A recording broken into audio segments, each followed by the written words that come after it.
bakit. So yun mga kasama, good morning. So I'm Safety Road again. Nandito kami sa sa sasakyan habang nag-aantay. Magsa-site kami. Punta kami ng project, magsa-site inspection. So yan, may mga kasama ako, mga safety officer namin yan. So yun, so nagbigay ulit tayo ng mga konting topics, no? Habang nasa kotse, nag-aantay. So konting topics sa mga nag-uumpisa natin na safety officer. So, tumawag kasi yung isa sa mga kaibigan natin na engineers, no?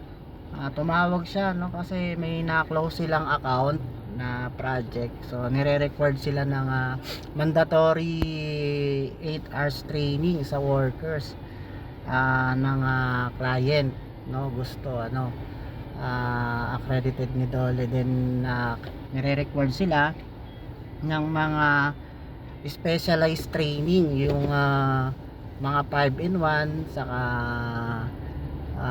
3-in-1. So depende kung anong activity yung gagawin. So hatiin natin sa dalawang topics yung gagawin natin. Unahin muna natin yung sa mandatory OS training, no? Yung mandatory OS way training para sa manggagawa. So ano po ba ito, no? Ito yung mandatory, no, na kailangan, karapatan, no, legal obligation ng kumpanya, karapatan ng manggagawa na malaman yung kanilang kaharapin o panganib sa isang project site na kanilang pupuntahan. Ito yung legal obligation ng mga company na kailangan bago i-deploy yung mga manggagawa natin, ay kailangan malaman nila. So nasa batas naman natin yan, no? Nasa RA 11058 natin yan, na may karapatan ang manggagawa na malaman. So sino ba yung sinasabi, no? Sino ba yung pwedeng magkanta? Kasi tumawag yung engineer, so may costing, ipapatrain nila. So kailangan sa committee na ipapaliwanag natin yan ng maayos, kasi minsan nagre-react sila kasi magugulat sila, may training pala, may bayad na naman. So kailangan bilang isang safety officer, sa committee meeting natin, kung kayo nag-uumpisa, may paliwanag natin ng maayos. Ano ba itong mga training na ito? So yan, nasa batas natin yan. So hinati natin sa dalawa. Yung una, no, yung safety and health training, no, makikita natin yan sa section 16 natin, no, ng RA 11058, no. So nakalagay doon, no, na dapat at ang pwedeng mag-conduct is yung safety officer natin. Pwede yung safety officer natin assign dun sa trabaho na gagawin, o pwede rin yung safety practitioner and consultant, no. So nangyayari lang na minsan pag gusto ng kliyente natin, halimbawa na nakapag-close tayo ng account, no, meron tayong project na gagawin, yung client natin minsan nire-required nila na third party, no. Mas gusto nila na accredited nung Dole STO, no, accredited STO ng Dole yung magkakandak, para yung assurance of certificate makita ng mga kliyente na talagang nakandak sa manggagawa. So yun ang isa sa nagiging concern nila, no.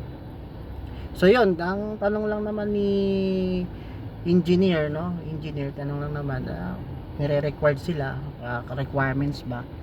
So ang sagot natin is yes, ito ay mandatory, no? Mandatory na kailangan na sa manggagawa natin. Kailangan magkaroon sila ng kaalaman, no? Kaalaman dun sa trabaho na kanilang gagawin. Sinong magkakandak? Pwede si safety officer in charge dun sa project site. At pwede din si practitioner natin, OS practitioner, or si consultant. As long na masunod natin yung modules na binigay ni OS, downloadable naman yan, nakalagay naman doon kung ano yung mga topics. Makikita nyo doon sa website ni OS Center, no? Nakalagay doon yung mga topics na dapat natin sundin at kung ano yung ipapaliwanag natin sa manggagawa natin. So mandatory yon, mandatory 8 hours. So iba pa yung section sa C, no, sa C, next topic natin. Ito kasi yung section 16B. So yun sa requirements ng manggagawa natin 8 hours. Sunod natin na topic, yung section C. Ano naman yung nire-required, no? Kung sa section B, pwede yung safety officer, pwede yung practitioner natin, pwede yung consultant natin. Sa section C naman, so malalaman natin. Abangan natin yung next video, hatiin natin para hindi masyadong magkagulo, magkaiba yung sa mandatory 8 hours training natin, magkaiba din yung sa mga specialized training natin. Okay, thank you. I'm Safety Rod.